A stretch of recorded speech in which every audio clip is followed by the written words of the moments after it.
Hello friends, स्वागत है आप सभी का हमारी क्लास में। हम मध्य प्रदेश के आधुनिक साहित्यकार पढ़ रहे हैं। आधुनिक साहित्यकार का ये चौथा वीडियो है। अगर आपने पिछले क्लास नहीं देखी, पिछले वीडियो नहीं देखे हैं तो आप ज़रूर देखिएगा। आज हम पढ़ेंगे अपने अगले साहित्यकार को। तो चलिए देखते हैं। जो अगले साहित्यकार हैं वो हैं हरिशंकर परसाई। ठीक है, आज हम दो साहित्यकारों को पढ़ेंगे, हरिशंकर परसाई और शरद जोशी को, जो कि दोनों ही क्या हैं, व्यंग्यकार हैं। ठीक है, तो जो हरिशंकर परसाई हैं उनके विषय में देख लेते हैं क्या, व्यंग्यकार हैं। ठीक है, ये याद रखना आपको। अब इनका जन्म कहाँ हुआ था? होशंगाबाद के जमानी ग्राम में। ठीक है, होशंगाबाद के कौन सी जगह में हुआ था? ये लोकल जगह भी आपको याद रखनी है, जमानी ग्राम में। ठीक है, होशंगाबाद के हमने 3 साहित्यकारों को देख लिया। ठीक है, माखनलाल चतुर्वेदी भी होशंगाबाद से थे। उनका जन्म स्थान कहाँ था? बाबई होशंगाबाद था। इनके अलावा एक और साहित्यकार को हमने देखा था, जिनका था टिगरिया। भवानी प्रसाद मिश्र को देखा था, जिनका जन्म स्थान कहाँ था? होशंगाबाद के टिगरिया में। ठीक है, ये तीसरे साहित्यकार हैं होशंगाबाद से, हरिशंकर परसाई, जिनका स्थान कहाँ? होशंगाबाद के जमानी ग्राम में। ठीक है, तो आपको ये याद रखना है इन तीनों के विषय में। ठीक है, इनकी मृत्यु कहाँ हुई थी? 1995 में हुई थी। और जन्म कब हुआ था? 1924 में हुआ था। ठीक है, तो सन नहीं भी याद रहे कोई बात नहीं, आपको जगह जरूर याद रखनी और जिला याद रखना। किस जिले में? होशंगाबाद जिले में और जमानी ग्राम में। ठीक है, इन्होंने वसुधा पत्रिका का संपादन किया था। मोस्ट IMP है ना, वसुधा जो जबलपुर से एक साहित्यिक पत्रिका निकलती थी, इसका इन्होंने संपादन किया था। ठीक है, तो ये भी याद रखना आपको। अब इनकी रचनाएं देख लेते हैं। इनकी पहली जो रचना है, हंसते हैं रोते हैं। ठीक है, हंसते हैं रोते हैं। फिर जैसे उनके दिन फिरे, भोला राम का जीव। मोस्ट IMP इनकी रचनाएं हैं। इनकी रचनाओं को किसी को भी नहीं छोड़ना है, आपको बिल्कुल रट लेना है, रट्टू तोते की तरह। ठीक है, क्योंकि ये बहुत ज़्यादा पूछी जाती है। ठीक है, तो इनकी जो पहली रचना, हंसते हैं रोते हैं, जैसे उनके दिन फिरे, भोला राम का जीव। ठीक है, ये तीनों क्या है? इनकी कहानी है। ये तीनों क्या है? इनकी कहानी संग्रह है। हंसते हैं रोते हैं, जैसे उनके दिन फिरे, भोला राम का जीव। ये 3 इनकी कहानियां हैं। फिर उपन्यास देख लीजिए, रानी नागफनी की कहानी। अब देखिए, कहानी देख के अब कहानी मत में कंफ्यूज मत होना।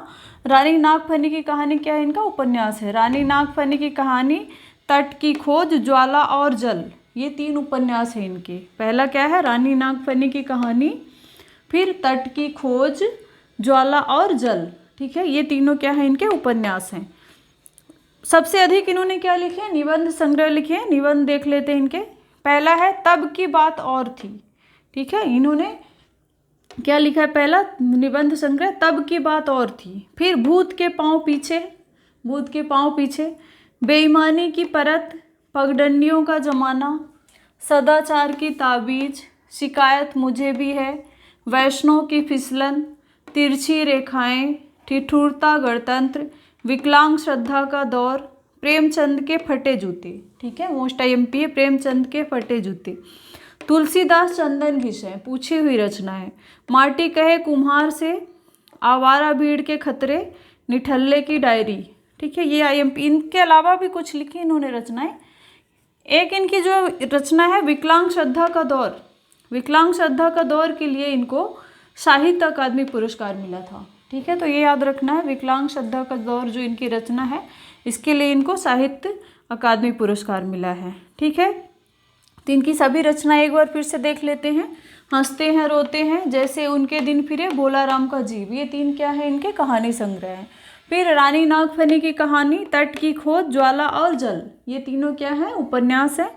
फिर निबंध संग्रह को देख लेते हैं। तब की बात और थी, भूत के पांव पीछे, बेईमानी की परत, पगडंडियों का जमाना, सदाचार की ताबीज, शिकायत मुझे भी है, वैष्णव की फिसलन, तिरछी रेखाएं, ठिठुरता गणतंत्र। देखिए, बात से समझ आ रहा कि क्या है? ये व्यंग है। ठिठुरता गणतंत्र, विकलांग श्रद्धा का दौर, प्रेमचंद के फटे जूते, तुलसीदास चंदन घिसे, माटी कहे कुम्हार से, आवारा भीड़ के खतरे, निठल्ले की डायरी।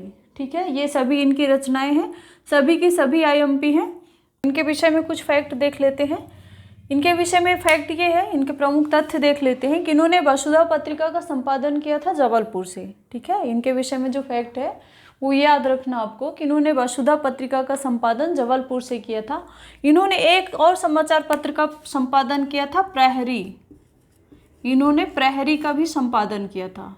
जो वसुधा पत्रिका है वो क्या थी, साहित्यिक पत्रिका थी, ठीक है, जिसको बाद में इन्होंने धन की या अर्थ की कमी के कारण क्या किया था, बंद करना पड़ा था वसुधा को। इन्होंने प्रहरी का भी संपादन किया था। तो प्रहरी का संपादन भी किसने किया था, हरिशंकर परसाई ने, ठीक है।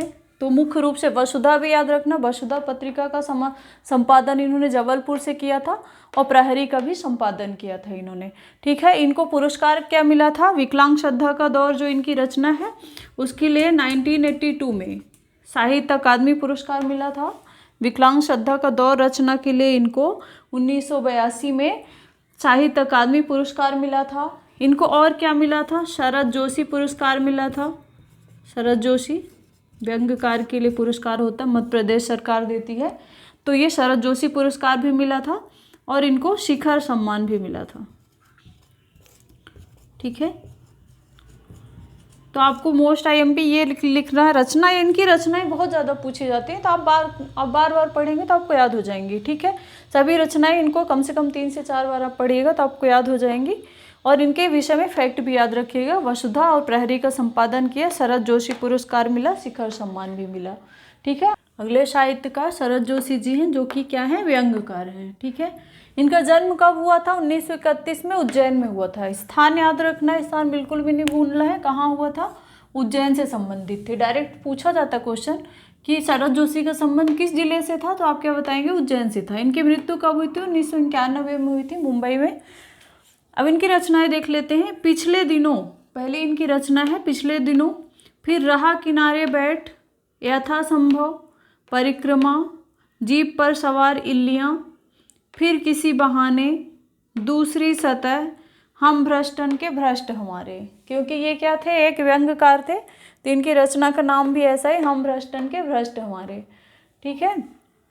तो ये सभी इनके क्या थे, इन्होंने गद्य लेखन ही किया, तो ये सभी इनके व्यंग लेखन थे, जो कि निबंध थे, निबंध है ये सभी जो अभी तक हमने देखे। फिर एक रचना ये मैं और केवल मैं, ये क्या है, उपन्यास है। मैं और केवल मैं, ये उपन्यास है। तिलिस्म, तिलिस्म इनका कहानी संग्रह है। फिर अंधों का हाथी और एक था गधा, ठीक है। हाथी और गधा ये दोनों याद रखिएगा, दोनों किससे संबंधित है, शरद जोशी जी से, ठीक है। दोनों ही क्या है, नाटक है। एक अंधों का हाथी और एक था गधा, दोनों ही क्या है, इनके नाटक हैं। फिर इन्होंने फिल्मों में भी लेखन किया, फिल्मों की जो पटकथा होती है उसको भी लिखा इन्होंने। तो कौन सी फिल्म के लिए लिखा है, तो ये देखिए, क्षितिज पहला है, पहली फिल्म क्षितिज, फिर छोटी सी बात और सांच को आँच नहीं, इन तीनों फिल्मों के लिए उन्होंने पटकथा लिखी। धारावाहिक लेखन भी इन्होंने किया है, जो आईएमपी है ये पूछ सकता है। पहला इन्होंने लापतागंज, लापतागंज के लिए लिखा है, लापतागंज, सिंहासन बत्तीसी और विक्रम बेताल, इन सभी के लिए। और भी इन्होंने लिखे हैं धारावाहिक में, बहुत सारे लिखे हैं, लेकिन जो आईएमपी थे वही हमने यहाँ पे लिए हैं।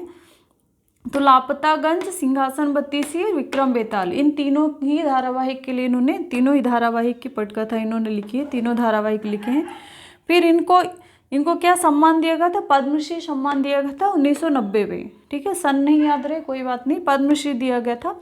और मध्य प्रदेश सरकार ने, जो मध्य प्रदेश सरकार है, उन्होंने इनके नाम पर शरद जोशी सम्मान प्रारंभ किया है, ठीक है। तो इनकी रचनाएं ही बहुत आईएमपी हैं, रचनाएं बार बार पूछी जाती हैं। अब इनकी रचनाएं और जो हरिशंकर परसाई हैं और इनकी रचनाएं दोनों की एक जैसी होती हैं, तो उनमें कन्फ्यूजन होता है। तो आपको कन्फ्यूज नहीं होना है, पहले एक की याद कर लेनी है किसी की, और फिर इनकी कम है तो इनकी याद कर सकते हैं, ठीक है। अब ये याद नहीं भी रहे कि नाटक है, उपन्यास है, कोई बात नहीं, लेकिन रचनाएं याद होनी चाहिए आपको, ठीक है। तो ये सभी रचनाएं आप याद कर लीजिएगा, कौन कौन सी है एक बार फिर से देख लेते हैं। पिछले दिनों, रहा किनारे बैठ, यथासंभव, परिक्रमा, जीप पर सवार इल्लियाँ, फिर किसी बहाने, दूसरी सतह, हम भ्रष्टन के भ्रष्ट हमारे, ठीक है। फिर मैं और केवल मैं उपन्यास है। तिलिस्म क्या है, कहानी संग्रह। अंधों का हाथी, एक था गधा, ये दोनों क्या है, नाटक हैं, ठीक है। फिर फिल्म लेखन और धारावाहिक लेखन भी इन्होंने किया है, ये भी याद रखना है। इनके नाम पर मध्य प्रदेश सरकार शरद जोशी सम्मान देती है, ठीक है। आज की क्लास में हमने 2 साहित्यकारों को पढ़ लिया, 2 महत्वपूर्ण साहित्यकार, दोनों ही व्यंग्यकार थे। दोनों की रचनाएं को आपको क्या करना है, अब अच्छे से रिवाइज करना है, बार बार पढ़ना है, एक शॉर्ट नोट बना लीजिए, बार बार इनको पढ़िए तो आपको याद हो जाएंगी। और हम अगली क्लास में अपने अगले साहित्यकारों को देखेंगे। तब तक आप अच्छे से पढ़िए, इनको बार बार प्रैक्टिस करिए तो आपको याद हो जाएंगी। हम अगली क्लास में अगले साहित्यकारों को देखेंगे, ठीक है। तब तक आप अच्छे से पढ़िए, मिलते हैं अगली क्लास में। Thank you so much.